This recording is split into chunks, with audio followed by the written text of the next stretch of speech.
Hello there. Welcome back to Superhero Explained. Before we start, please like and subscribe. It helps push my videos to new viewers who might dig this stuff too. I really appreciate every single one of you who takes the time to do that. It means the world to me. Now let's get back to it. From street-level goo monsters to a freaking T-Rex, Marvel symbiotes have taken every shape you can imagine. Some are creepy one-shots, others nearly destroyed the entire universe. And a few, well, they just look really cool in black leather. Today we are ranking every major symbiote and variant by raw power, wild feats, and sheer chaos factor. Strap in, this is gonna get messy. To start off, we have Venom. Venom began life as Spider-Man's stylish black suit before Eddie Brock turned it into the ultimate toxic bromance. Together, they became Marvel's angriest goo-powered vigilante, hurling cars and wisecracks with equal rage. Venom's biggest flex? Trading blows with Juggernaut, and not getting squashed instantly. That's like a street-level boxer lasting rounds with Mike Tyson. But here's the rub. Venom's got consistency issues. Some days he's hurling tanks, other days he's jobbing to sonic blasters like a balloon at a Skrull birthday party. Strong, scary, iconic, but firmly B tier until he gets an upgrade. Moving on to Carnage of Cletus Cassidy. Take Venom, crank the Chaos dial to 11 and you get Carnage. When the symbiote bonded with serial killer Cletus Cassidy, Marvel basically asked, what if our goo monster also loved mass murder? Answer, nightmares. Carnage's defining feat is beating both Spider-Man and Venom at the same time, forcing sworn enemies into a desperate team-up. His blades morph into anything. He shrugs off pain like it's a tax bill, and he's less vulnerable to sonics than Venom. He's the top dog of the classic symbiotes, easily A tier, but not quite cosmic enough for S. Next up, we have Toxin of Patrick Mulligan. Carnage spawned a grandchild symbiote, and surprise, it was stronger than both mom and dad. Toxin made his debut in Venom vs. Carnage with Patrick Mulligan as his host, and immediately proved his worth by holding off Venom and Carnage simultaneously. That's like your newborn winning a fistfight with both parents on day one. Toxin is canonically stated to be potentially stronger than Venom and Carnage combined, which makes him a legit powerhouse. Still, he's never been written into god-tier storylines like Knull or Cosmic Venom, so he chills comfortably in the A tier as of now. Next, we have Anti-Venom from Eddie Brock. Imagine Venom but dipped in bleach and blessed with holy water. That's Anti-Venom.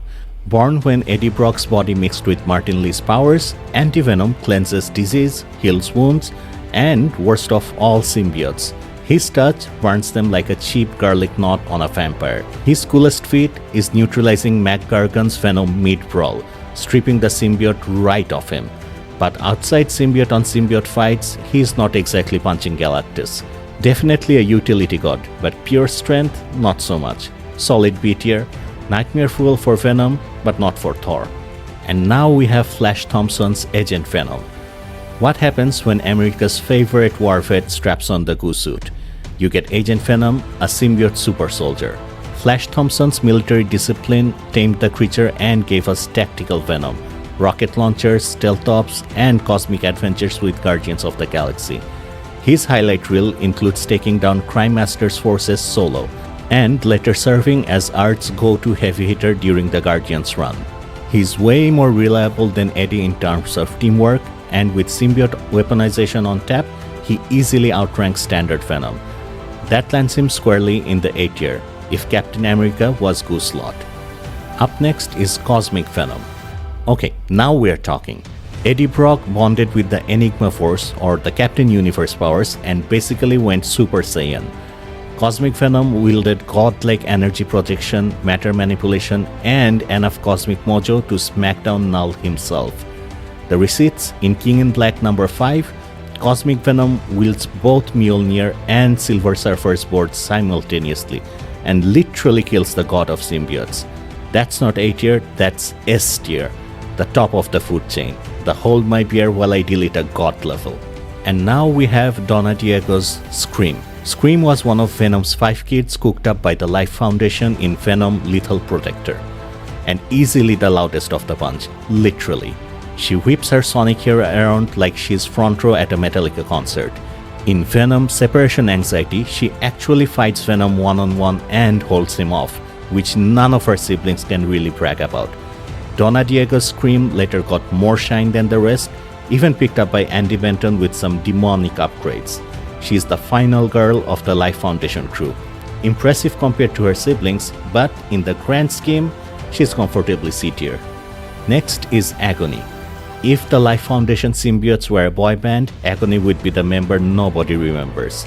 She's purple, spits acid, and that's kinda it. Her claim to fame is in Separation Anxiety, where she melts through restraints with her corrosive spit. Neat, but hardly world-shaking. Between weak story presence and a gimmick that never got pushed, Agony lives in D tier, the symbiote you would call if you need to clean rust off a bike, not fight Thor. Now we have Phage. Phage is the yellow one, which tells you Marvel was already running out of ideas. His power? Morphing his limbs into blades, axes, and pretty much whatever sharp object your uncle hangs in the garage. In Separation Anxiety, he even sliced through Spider-Man's reinforced webbing, which is no small feat considering that stuff can hold cars. But beyond that, Phage never really got to headline. His solid mid-card muscle, so C tier feels fair. Up next is Riot, the grey bruiser of the bunch, basically Hulk Hogan of goo monsters. In Separation Anxiety, he actually grapples Venom long enough to restrain him before Eddie fights back. Riot's claim to fame is starring as the villain in the 2018 Venom movie, where he was the bigger, meaner, and still lost. Riot gets points for visibility, but in the comics, he's the henchman who holds you while Carnage does the stabbing. He sits comfortably in the C tier. And now we have the Lasher. Lasher is the green symbiote, and if you're struggling to remember him, that's okay. Marvel barely did too. His stick? Whip-like tendrils, which sounds cool until you realize Venom and Carnage already do that way better. In Separation Anxiety, he briefly overwhelms Spider-Man with multiple whips, but like most of his siblings, he doesn't keep the upper hand for long. Without Hybrid to back him up, Lasher is wallpaper, D tier. Speaking of Hybrid, here's where things get spicy. When the Life Foundation symbiotes fused into one host, Scott Washington, we got Hybrid, who was basically the Megazord of goo. Hybrid shows up in the Venom Along Came a Spider and fights both Venom and Spider at once, holding his ground like a champ. This is what happens when you take 5 jobbers and finally book them to win a match. Hybrid lands in B tier, above his siblings but still below the true titans. Now we have Cosmic Carnage, the Glow Up. In Amazing Spider-Man, Carnage bonds with Silver Surfer and becomes Carnage Cosmic. Imagine Carnage with the power Cosmic, energy blast, flight, godlike durability, everything. He absolutely demolishes Spider-Man in that issue, and it takes cosmic intervention to shut him down. This form makes even Eddie's Venom look like a mall cop. Base Carnage is A tier, but Cosmic Carnage, easy S tier. He's the kind of nightmare you need an exorcism and space armada to stop. The next one is a bit interesting. It's multiple entries in one. Mania, Maniac, and Silence. If Venom's family tree wasn't already complicated enough, enter the clone branch. Mania started when Patricia Robertson tangled with the Venom offshoot in Venom 2003. But the real spotlight came when teenager Andy Benton bonded with it in 2011. She fought crime, got a demon brand, and basically became Marvel's God Spider-Girl. Then came Lee Price, who turned the same symbiote into Maniac, a mob boss who could control entire gangs of criminals at once. Later, Andy evolved it into Silence, blending the clone symbiote with Anti-Venom's power. This lineage has tons of power and hive control tricks, but physically, they are not tossing Celestials around. They sit between C and B tier depending on the host, dangerous in a fight, but not God tier. Let's go with a lower B for now. Next up is Sleeper, Venom's secret offspring who didn't grow up to be a bruiser. It grew up to be a spy. Sleeper is all about chemical warfare, pheromone control, and cloaking. In Venom First Host, it takes out squads of Kree soldiers with pheromone alone, which is the kind of sneaky nonsense even Nick Fury would appreciate. Sleeper isn't smashing tanks, but it's one of the most versatile symbiotes, a stealth operative instead of a brawler. That lands it in B tier side by side with Hybrid. Not the strongest, but definitely the trickiest. Next we have Scorn. Scorn is what happens when Carnage's goo bonds with a prosthetic cybernetic arm. The result? A techno-symbiote that can hijack machinery. In Carnage USA, Scorn literally hacks Iron Man's armor systems, which is both impressive and terrifying. But beyond that arc, Scorn didn't get much spotlight. Scorn is basically Venom meets Wi-Fi. A unique gimmick, but not a powerhouse. C tier feels right, useful in the right setting, outclassed in most others. Up next is Raze. Raze came out of a Darkhold ritual gone wrong. Host to Claire Dixon, an FBI agent, got bonded in the most demonic way possible, and suddenly turned into a goo monster with satanic energy. Raze rampages through cult-infested New England town, even resisting Carnage himself for a stretch. Creepy visuals, occult vibes, but raw strength, middling. That's a C tier, fun horror, but not an apex predator. Up next is Red Goblin. Now here's a nightmare cocktail. Norman Osborn bonded with Carnage and became the Red Goblin. Basically Green Goblin but juiced with symbiote insanity. He could throw pumpkin bombs laced with Carnage's tendrils, regenerate from brutal damage, and was strong enough to push Spider-Man to his absolute limit. The Red Goblin is too durable for Spidey to take down cleanly, and even Peter admitted it was one of his hardest fights. That kind of hybrid monster easily lands in A tier. Not cosmic, but scarier than your average Carnage brawl. Now we have Venom Hulk. Yep, that happened. In Absolute Carnage Immortal Hulk, the Venom symbiote briefly bonded with the Hulk, creating a form so terrifying even Carnage backed off. Venom Hulk had Hulk strength plus the symbiote's weapon morphs and resilience. The fight scenes show him shrugging off attacks that would floor other heroes. The only reason they're not in S tier is because it was a short-lived fusion. Still, raw power-wise, A tier is undeniable. Venom Hulk is a walking nope button. Up next is Knull. If all other symbiotes are rowdy teenagers, Knull is their angry daddy with a god complex. First is in Thor, God of Thunder, Knull forged the all-black Necrosword and created the symbiote race. His feats include decapitating a Celestial with that sword. In his debut flashback, he commands entire hives telepathically, covers planets in darkness, and nearly conquered Earth in King in Black. Knull is the definition of S tier, a literal god whose bad mood means universal disaster. Next is Grendel. The Grendel is basically a dragon made of symbiote goo, first seen in Mighty Thor, and later in Venom. In flashbacks, it leveled Viking armies and gave Thor a real headache. It's enormous, hive-linked, and fireproof. Still, without Knull actively piloting, it's just a kaiju-scale monster. That makes it a terrifying A tier, but not quite defined. Up next, we have Tyrannosaurus. Rex Strickland bonded with a fragment of Grendel during the Vietnam War, making him Marvel's first Sim soldier. Introduced in Venom 2018, he's more of a grizzled mentor than a juggernaut, though he does hold off Eddie Brock's Venom briefly to test him. Cool story, but compared to dragons and gods, Rex is a C tier. Useful tactically, but not overpowering. Now we have an interesting one. ZZZXX. Zix? I don't know how to pronounce this, so I'm just gonna call it Zix. So, Zix is Marvel's grossest brain-eating symbiote, first appearing in X-Men Kingbreaker. It's infamous for literally devouring its host's grey matter, including sheer soldiers. It even latched on to raise a long knife. Creepy as hell, but physically unimpressive compared to Carnage or Venom's lineage. Zix gnaws its way into C tier, unsettling but not unstoppable. Next is Payback. Payback is technically not a true Clinter, the symbiote race, but a human with a symbiote-like battlesuit. Mavis Trent used it to fire energy blasts and briefly fight Spider-Man.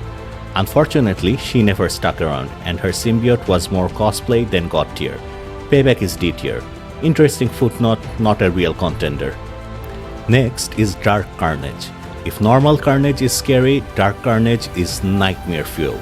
In Absolute Carnage, Cletus bonded with the Grendel Codex, becoming a towering death god with dragon goo armor. He casually ripped the Venom symbiote off Hulk and steamrolled entire hero squads. This was Carnage with cosmic backing and cult energy to spare. Pure S tier. He was the main event villain for a reason. Next up, we have Extrembiot. Iron Man once thought Extremis was his peak techno upgrade. Then Knull happened, and Extremis got mashed with a symbiote to create the Extrembiote suit. It let Tony control a symbiote dragon like it was a Tesla. Later, Carnage wielded it too. Cool gimmick, unique tech symbiote, but not a top-tier bruiser, a solid B-tier gadget monster. And now we have Misery. Liz Allen just couldn't stay out of Spider-Man's drama. In Cult of Carnage, Misery, she bonded with a hybrid of Anti-Venom and Carnage, creating Misery. She's got cleansing powers plus Carnage's violence, and she takes down other symbiotes while juggling Oscorp drama. Strong utility, respectable feats, B-tier. Up next is Agent Anti-Venom. Flash got a White Knight redo in Amazing Spider-Man Venom Inc., becoming Agent Anti-Venom. He has the healing or purging powers of Eddie's Anti-Venom, but with Flash's military discipline. He's great in team fights, scrubbing away symbiote infestations like they're coffee stains. A clean A tier, not cosmic but massively useful. Next we have Venom Space Knight. In Venom Space Knight, Flash bonded with a purified symbiote and went full Agent of the Cosmos. This version could shapeshift into starships, wield alien weapons, and help Guardians of the Galaxy on space quests. He's heroic, versatile, and cosmic adjacent. That's A-tier Venom, way above street level. Up next is War Star, a future war symbiote created by Kang. It's basically gladiator goo, made for timeline conquest. Fun concept but limited feats, lands in C-tier. Speculative menace, not an established god. Next we have the Najadaka symbiote. In Ta-Nehisi Coates' Black Panther run, Emperor Najadaka used a symbiote suit to become near unstoppable. It enhanced his already massive arsenal, letting him fight Wakandan gods and galactic empires. That's enough to justify B tier. Not null level, but terrifying in context. Up next is Void Knight. In Silver Surfer Black, Silver Surfer was briefly tainted by Null's abyss, creating Void Knight style moments. A corrupted surfer with symbiote shadow powers is as horrifying as it sounds. Temporary, but feats put him in A tier. Cosmic Surfer plus goo is overkill. Next up is Plague. In Planet of the Symbiotes, Cortland Cassidy became Plague after merging with Null's reanimation symbiote.